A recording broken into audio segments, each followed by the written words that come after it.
এইচএসসির কেমিস্ট্রির সেকেন্ড পেপারের এখন হচ্ছে আমরা সৃজনশীল অংশ নিয়ে কথাবার্তা বলবো, যেহেতু আমাদের ক এবং খ আমি ক্লাসের মধ্যে তোমাদেরকে দেখিয়ে দেবো, এর পাশাপাশি গ এবং খ যেটা নিয়ে আমাদের একটু টেনশন থাকে, সো ওইটাও কিন্তু আমি দেখাই দেবো। তো টেনশন করার কিছু নাই, প্রতিটা চ্যাপ্টার থেকে আমরা কিন্তু হচ্ছে এই ক খ গ ঘ সবগুলোই দেখব, যাতে সৃজনশীলে কোনো প্রবলেম না থাকে। তো চলো শুরু করা যাক। তো প্রথম যে চ্যাপ্টারটা রয়েছে পরিবেশ রসায়ন, এখানে জ্ঞানমূলক প্রশ্ন কী কী আসবে আমরা একটু দেখি। প্রথমে হচ্ছে বয়েলের সূত্র, যে স্থির তাপমাত্রায় নির্দিষ্ট ভরের কোনো গ্যাসের যে আয়তন, ওই গ্যাসের উপর প্রযুক্ত চাপের ব্যস্তানুপাতিক। এই যে ব্যস্তানুপাতিক জিনিসটা দেখতেছো না, এটা কিন্তু খুবই খুবই ইম্পর্টেন্ট, এইটা যাতে প্যাচ না লেগে যায়। সো অবভিয়াসলি এটা মনে রাখতে হবে, বয়েলের সূত্রটা কিন্তু আমরা ব্যস্তানুপাতিক কিওয়ার্ডটা ইউজ করব। চার্লসের সূত্রটা কি, যে স্থির চাপে নির্দিষ্ট ভরের কোনো গ্যাসের আয়তন এর পরম তাপমাত্রা বা কেলভিন তাপমাত্রার সমানুপাতিক, এখানে কিন্তু সমানুপাতিক আসতেছে। আচ্ছা, অ্যাভোগাড্রোর সূত্রটি কি, যে স্থির তাপমাত্রা ও চাপে সম আয়তনের সকল গ্যাসের সমান সংখ্যক অণু থাকে।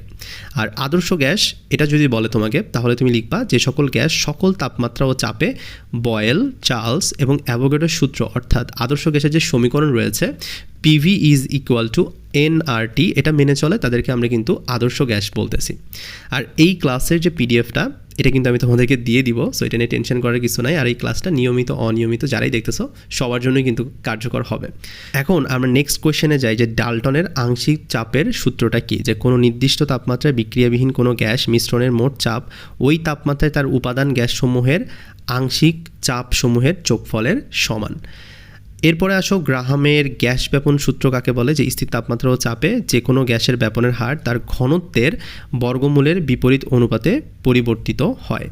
আরএমএস বেগ কি, যে কোনো গ্যাসের অণুসমূহের গতিবেগের বর্গের গড় মানের বর্গমূলকে, প্রথমে আগে বর্গ করতে হবে, তারপর ওই গড় মানের বর্গমূলকে গ্যাসটির অণুর আরএমএস বেগ বলা হয়ে থাকে।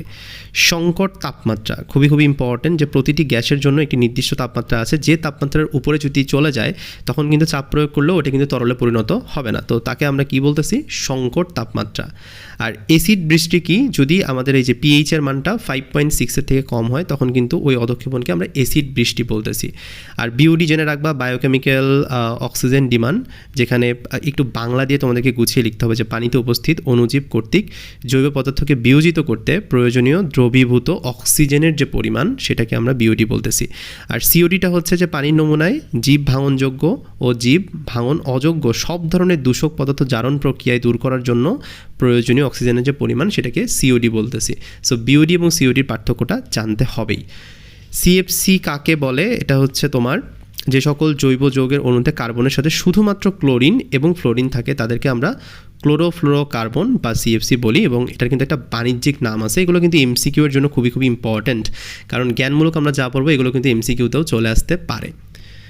আর্হেনিয়াসের তত্ত্বানুসারে অ্যাসিড কি, যে যেসব পদার্থ জলীয় দ্রবণে বিয়োজিত হয়ে হাইড্রোজেন আয়ন দান করতে সক্ষম, সে সকল পদার্থকে আমরা কিন্তু হচ্ছে অ্যাসিড বলতেছি। তার মানে অ্যাসিড হইতে গেলে অবভিয়াসলি আমাদের এইচ প্লাসটাকে দান করতে হবে।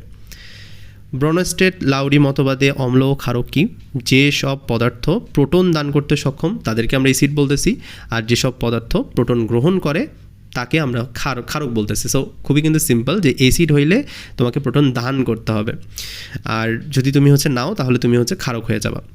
লুইস মতবাদ অনুযায়ী অ্যাসিড এবং ক্ষারক কি, যেসব পদার্থ মুক্তজোর ইলেকট্রন গ্রহণে সক্ষম তাদেরকে লুইস অ্যাসিড বলে, এবং যে সকল পদার্থ মুক্তজোর ইলেকট্রন দান করতে পারে তাদেরকে আমরা লুইস ক্ষারক বলতেছি।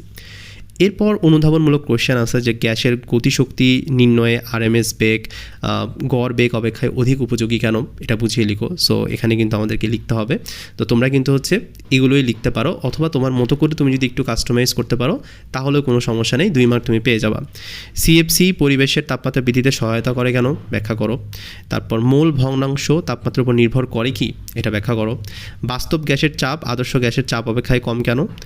এরপর পানির অস্থায়ী ক্ষরতা কিভাবে দূর করা যায়, এখানে কিছু প্রসেস আছে, এবং তুমি চাইলে এই যে এখানে একটা তোমার রিয়াকশন আছে এটা দেখাইতে পারো। আচ্ছা, নেক্সট প্রশ্নে বলতেছে যে বাইকার্বনেট আয়ন উভধর্মী পদার্থ কেন। সো এটা তোমাকে একটু বিশ্লেষণ করতে হবে, এখানে কিন্তু বানায় লেখার অপশান নাই। সো এই পিডিএফে যা আছে এটাও লিখতে পারো, অথবা একটু কাস্টমাইজ করতে পারো, কিন্তু এই যে রিয়াকশানগুলো কিন্তু সেমভাবেই দিতে হবে। নেক্সট প্রশ্নে বলতেছে যে ব্রোন ট্রাইফ্লোরাইডকে লুইস অম্ল বলা হয় কেন। সো এইটা একটু দেখে নিতে হবে। দুর্বল অম্লের অনুবন্ধী ক্ষারক শক্তিশালী হয় কেন।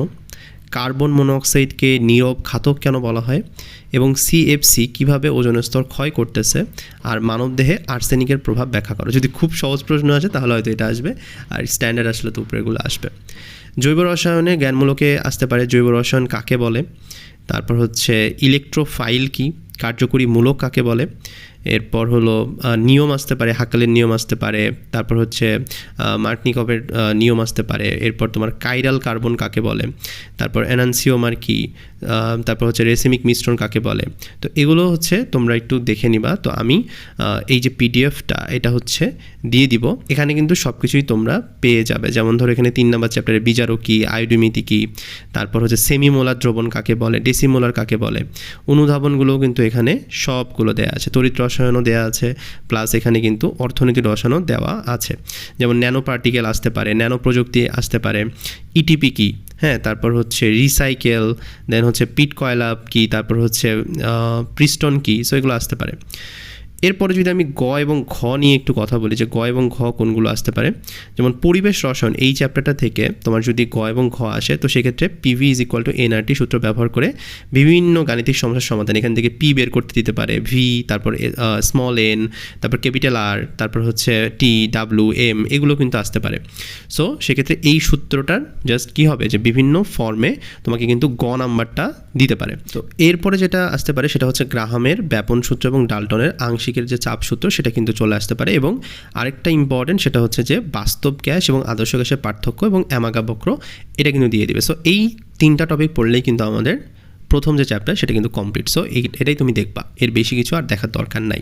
এখন আসো যে আমাদের যাদের জৈব রসায়ন নিয়ে একটু আতঙ্ক রয়েছে যে জৈব রসায়ন আমি কীভাবে কী করবো, সো এখানে কিন্তু বিক্রিয়ার কৌশল আসবে SN1, SN2, E1, E2।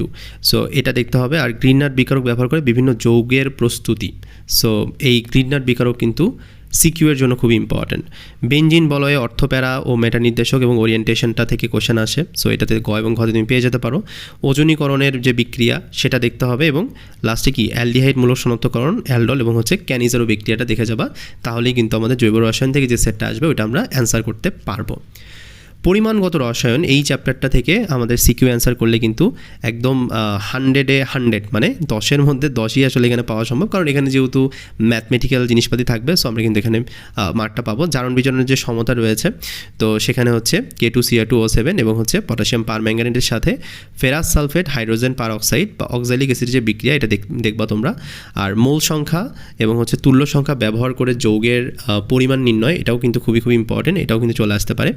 Acid ক্ষারকের মিশ্রণ প্রকৃতি, অম্লীয় না ক্ষারীয়, ঘনমাত্রা এবং পিএইচ নির্ণয়, আর ঘনমাত্রার বিভিন্ন এককে যেমন মোলারিটি, পার্সেন্টেজ, পিপিএম, পিপিবি এবং হচ্ছে এদের পারস্পরিক যে রূপান্তরগুলো রয়েছে এগুলো দেখলেই কিন্তু আমার পরিমাণগত রসায়ন ডান।